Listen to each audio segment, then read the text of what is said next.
Students, welcome to economics class with Pujari sir. मैं आज आपके लिए लाया हूँ एक इम्पोर्टेंट टॉपिक जो मोस्टली एग्जाम में पूछा जाता है। ठीक है। सो इस टॉपिक को अच्छे से समझ लेना। ये 3 और 4 मार्क्स में या फिर लॉन्ग आंसर टाइप में भी पूछा जा सकता है। अगर इसकी मीन से टॉपिक का नेम है गवर्नमेंट्स बजट ऑब्जेक्टिव या ऑब्जेक्टिव ऑफ गवर्नमेंट बजट, या इसे हिंदी में कहते हैं सरकारी बजट के उद्देश्य। ठीक है। सो सबसे पहले मैं आपको बताता हूँ कि बजट होता क्या है। देखो, बजट क्या है? गवर्नमेंट का financial performance over the past 1 year, पिछले 1 साल का गवर्नमेंट का क्या है, एक अमाउंट है जो उसने रिसीव किया है या जो उसकी परफॉर्मेंस का रिजल्ट है। जैसे आपका रिजल्ट आता है ना, 1 साल के पूरे काम के बाद आपका रिजल्ट आता है, तो सेम एज यहाँ पे भी गवर्नमेंट का बजट जो होता है वो उसके पिछले फाइनेंशियल ईयर का रिसिप्ट होता है कि उसने पिछले फाइनेंशियल ईयर में क्या परफॉर्मेंस की थी और उससे क्या रिसीव किया, क्या प्राप्त किया उसने। या इसको दूसरे तरीके से देखें कि गवर्नमेंट के जो पॉलिसी एंड प्रोग्राम थे उसके बिहाफ पर उसने जो अर्निंग की और उसी अमाउंट को वो नेक्स्ट ईयर में उसे यूज़ करती है। ठीक है, तो उसे हम कहते हैं बजट।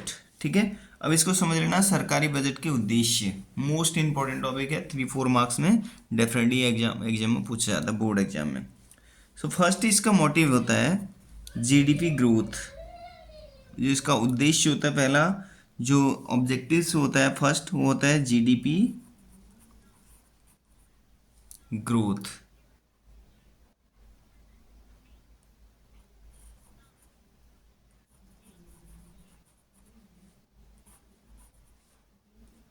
जीडीपी ग्रोथ को हम क्या कहते हैं? जीडीपी ग्रोथ को हम कहते हैं जीडीपी विकास, जीडीपी का विकास। ठीक है। जीडीपी का विकास का मतलब होता है जीडीपी का ग्रोथ होना, जीडीपी का बढ़ना। अब कैसे बढ़ेगा भाई? गवर्नमेंट बजट से कैसे बढ़ेगा?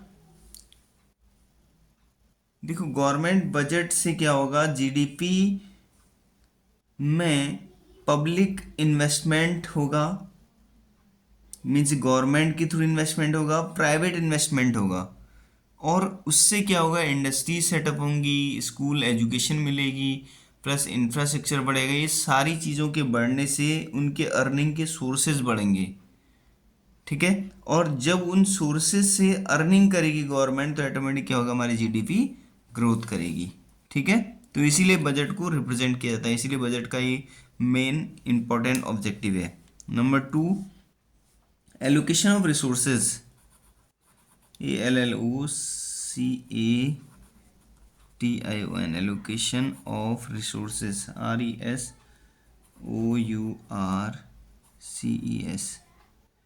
रिसोर्सेज। इसका मतलब होता है संसाधनों का आवंटन।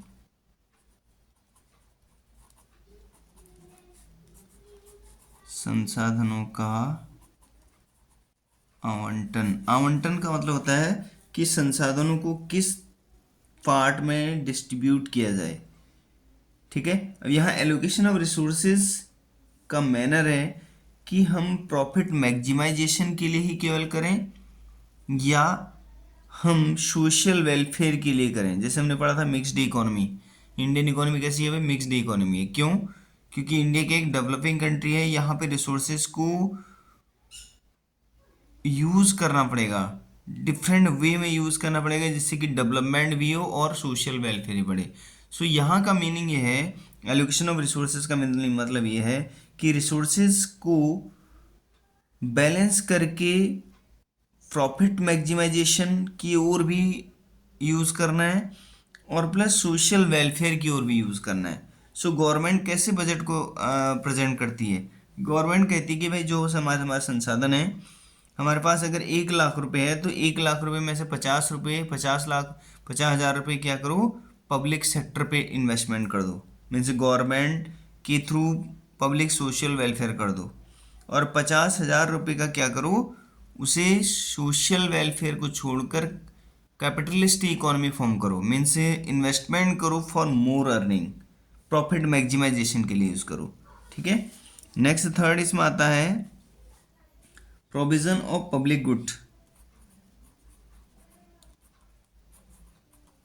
Provision of public good.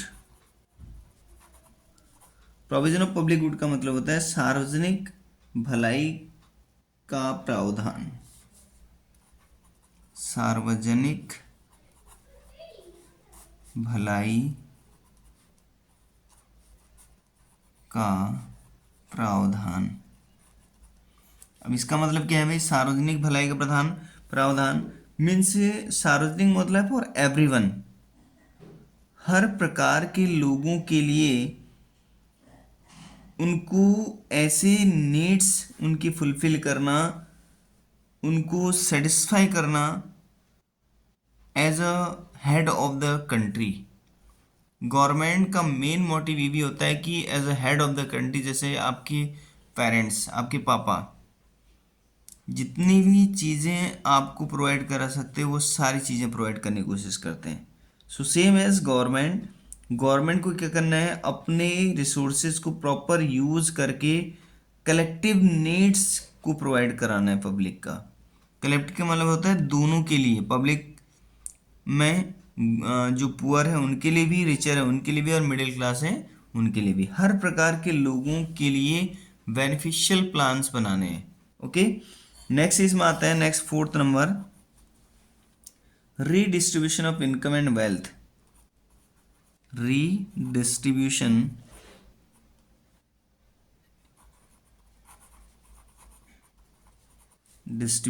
Of income and wealth.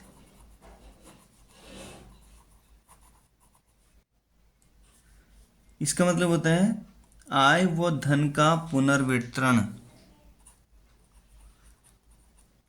आय व धन का पुनर्वितरण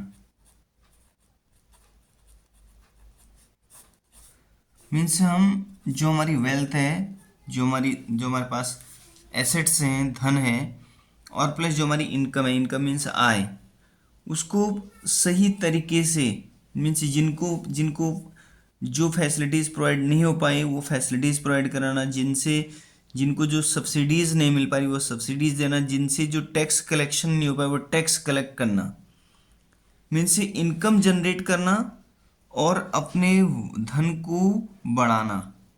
या फिर इसको ऐसे भी समझ सकते हैं कि अपनी इनकम को ऐसे डिस्ट्रीब्यूट करना कि कुछ लोग टैक्स पे करें और कुछ लोग उस अर्निंग जो टैक्सेस है उससे बेनिफिट लें।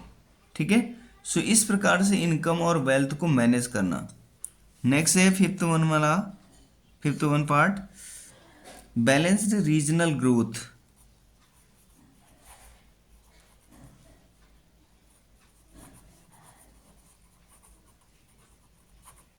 बैलेंस्ड रीजनल ग्रोथ,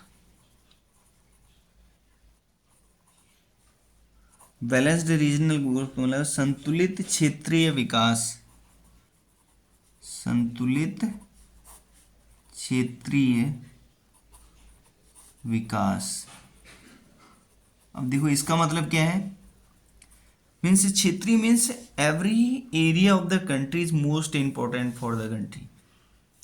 दिल्ली जो हमारे मोदी जी बैठे हैं, मोदी जी के लिए एक छोटा सा गांव भी उतना ही इम्पोर्टेंट है जितना इम्पोर्टेंट दिल्ली सिटी है।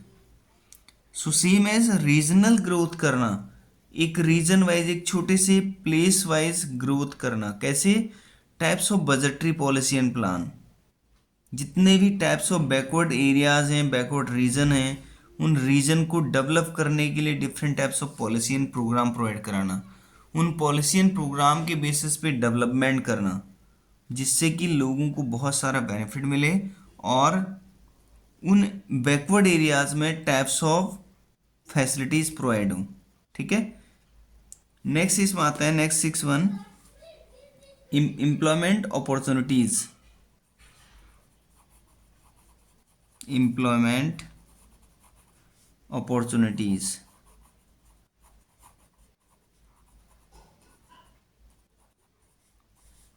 एम्प्लॉयमेंट अपॉर्चुनिटीज का मतलब होता है रोजगार के अवसर,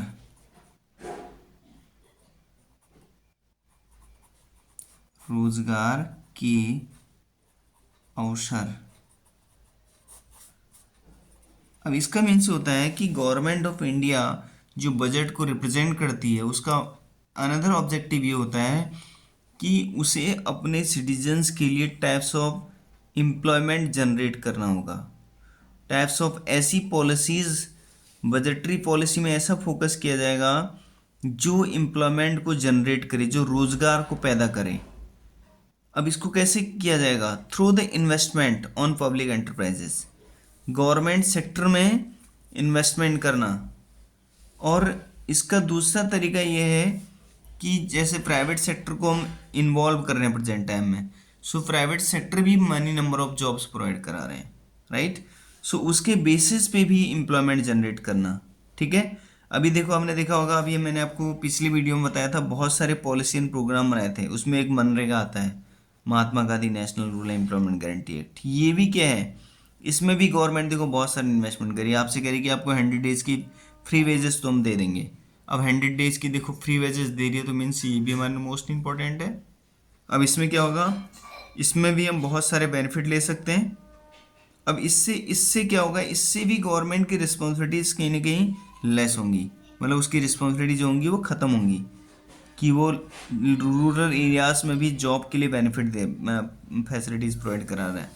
okay, now next one is 7th, economic stability. Economic stability,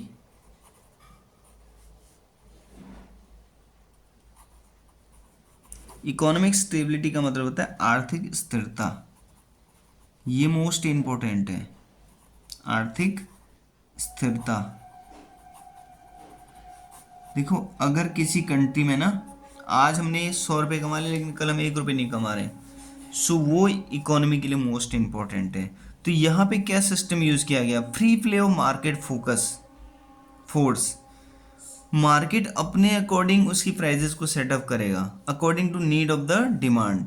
जितनी डिमांड है उतने बेनिफिट, उतने टाइप्स ऑफ ट्रेडिंग करेगा, उतने टाइप्स ऑफ बिजनेस साइकिल बनाएगा, और टाइप्स ऑफ फेसेस में उसका प्रोडक्शन करेगा। जैसे रिकवरी है, रिकवरी भी इकोनॉमी को बूम करती है। कैसे?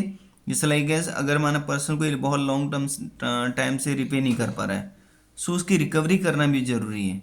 जैसे भी आपने देखा होगा बहुत सारे प्लेसेस पे जो टाइप्स ऑफ टेररिज्म हो रहा है, उस टेररिज्म को कंट्रोल करने के लिए भी गवर्नमेंट ने क्या किया कि भाई जो गवर्नमेंट के एसेट्स को लॉस पहुंचाएगा उसे हम रिकवरी कर लेंगे। सो यहाँ भी कहीं ना कहीं केस जो हमारी इकोनॉमिक स्टेबिलिटी है, क्योंकि अगर कोई एसेट्स हमारा डैमेज होता है तो उसे रिकवर करना शॉर्ट पीरियड में बहुत डिफिकल्ट हो जाता है।